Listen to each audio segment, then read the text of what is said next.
বাংলাদেশকে হারিয়ে আলোচনায় যুক্তরাষ্ট্রের ক্রিকেট। তুলনামূলক নবাগত দেশটি চমকে গেছে এমন জয়ে। তারা ভাবছেন স্বাগতিকদের হয়তো পাত্তা দেয়নি শান্তরা, আর সেটাই কাল হয়েছে বাংলাদেশের। আর নানান দেশের ক্রিকেটার নিয়ে গড়া মার্কিন দলটি যেন ছোটখাটো বৈশ্বিক একাদশ। রাজিবুল ইসলামের রিপোর্ট। টি-20 র্যাঙ্কিংয়ে বাংলাদেশ নবমে, আর যুক্তরাষ্ট্রের অবস্থান 19।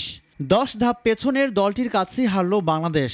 সামাজিক মাধ্যমে সবাই জানাচ্ছে ক্ষুব্ধ প্রতিক্রিয়া, কেউ আবার টিপ্পনিও কাটছেন। খোদ মার্কিন ক্রিকেটাররাও কম চমকাননি। মার্কিন অলরাউন্ডার হারমিত সিংয়ের ধারণা, গা ছাড়া ভাবে মাঠে নেমেছিল শান্তরা, ফল পেয়েছে হাতে নাতেই। প্রথম দেখায় কি লজ্জাটাই না পেল সফরকারীরা। মার্কিন দলটার প্রায় সবাই বিদেশি।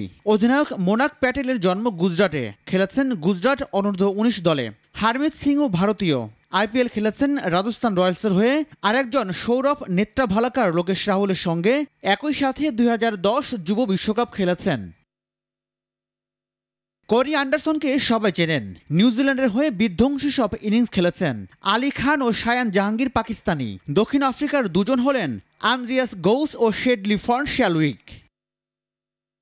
কাগজে কলমে একজনই যুক্তরাষ্ট্রের, তিনি স্টিভেন টেইলর, কিন্তু তার নামের সঙ্গেও আছে জ্যামাইকার সংযোগ।